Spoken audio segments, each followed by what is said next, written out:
Hello, everyone, and welcome back to another episode of Fresh Perspective, where we take another look at life. I'm glad that you joined me, Ndiabulela. So, up to this point, we've discussed what to take responsibility for, which is our inner world, our beliefs, thoughts, emotions, and actions. We touched on why we should take responsibility for this. The and the reason is because these are the only things we have complete control over.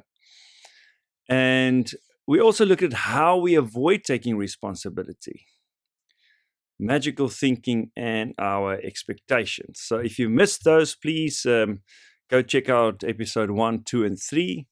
You'll get all the updates there. And obviously, we explore those topics in depth in those episodes. Right.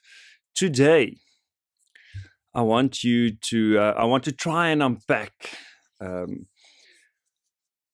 taking responsibility for being and feeling loved. And now it's a big one. So whenever we talk about love, we are attempting to demystify the mystical, and I'm keen to try if you want to join me. So let's go. Let's give it a go. Imagine this scenario. Two couples that are very close friends and spend a lot of time together. There's a deep connection. They're always hanging out together, so there's trust. Let's call them the Smiths and the Johnsons. Yes, they're American.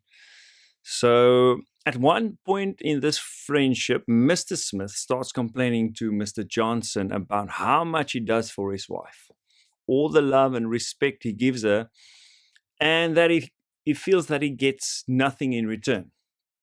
At the same time, though, Mrs. Smith complains to Mrs. Johnson that she is always giving and loving, but her husband does not reciprocate. And one night, after the two couples had a great bride together, yes, now they're South African, the Johnsons, they're tidying up, they're washing their dishes, whatever.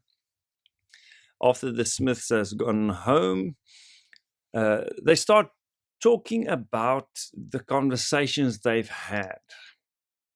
They both voice their concern about what they heard, because these are obviously friends that they care for. And of course, each Smith kind of gave a lot of reasons, to the Johnsons of why they feel the way they do, why they feel that they're giving love and not receiving love. And it's even, the Johnsons even feel like they can defend the person that confided in them. So what's going on here?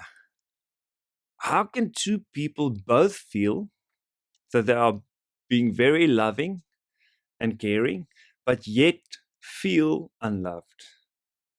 Because if both of them give love, both of them should feel loved, right? Makes sense. So what's going on? Are they not telling the truth? Are they smoothing over the parts of the story that would make them look bad?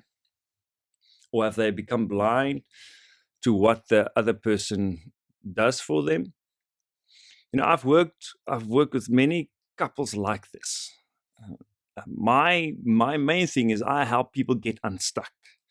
I help them achieve major breakthroughs by not breakthroughs. It's not a cooking program that I do, or a baking program.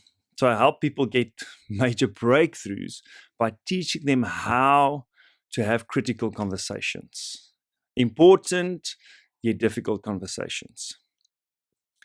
And feeling unloved and yet believing that you are loving is a very common theme. And I want to show you how to get unstuck if you feel like this, or how to avoid getting to that place in your relationship in the first place. So to answer the question above, we actually have to ask a better question. Better questions give us better answers, and better answers lead to better action. So here's the better question. I think this is a much better question, and is one that I've used to help couples move from being stuck and getting that breakthrough to a next level in their relationship.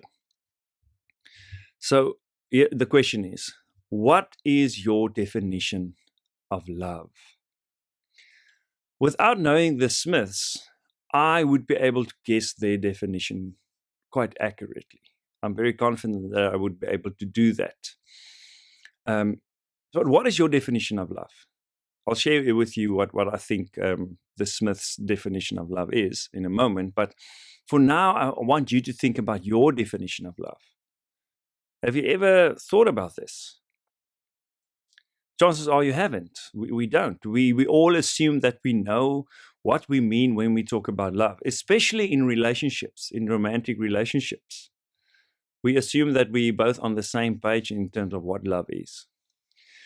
But the truth is, we all have different definitions of love. It's part of our beliefs in our inner world. You might not have written this definition down, but you are living according to it. And you are measuring how much love you give and how much love you receive with this definition that you've got. It's there, it's unconscious, you've created it. So stop for a moment, grab pen and paper, and write down your definition of love. And don't worry if you find it hard. Like I mentioned in the start, it's, we are dealing with something that's really mystical in a way. So take your time and write down a definition of love. Okay, once you've done that, I've asked many couples, dozens of couples, this question: what's your definition of love? And I began to see a definition that popped up every time a couple was stuck in I'm giving love but not getting love cycle, that place. And that definition is some version of this. Love is to put the other person first. That kind of definition is what gets people stuck. So this definition, of course, it sounds great, but it actually has a devastating effect on connection, on intimacy, and ultimately on feeling loved. Why? Some people might say, but isn't that what the Bible teaches? Many people believe this. And the reason why it's so devastating is it links back to what we discussed yesterday. This definition creates unrealistic expectations. And if your definition sounds anything like this, please, I strongly urge you, change it. Write something else. And I'll share with you the one that I came up with after going through this process myself. So why is this a bad definition? Well, firstly, it's not possible for us to always put another person first. It's not possible. You cannot do it. There's other things that sometimes have to take priority over that person. I mean, one plain and simple example is if you're married, sometimes you have to put the kids first in a specific situation. So that's just one example.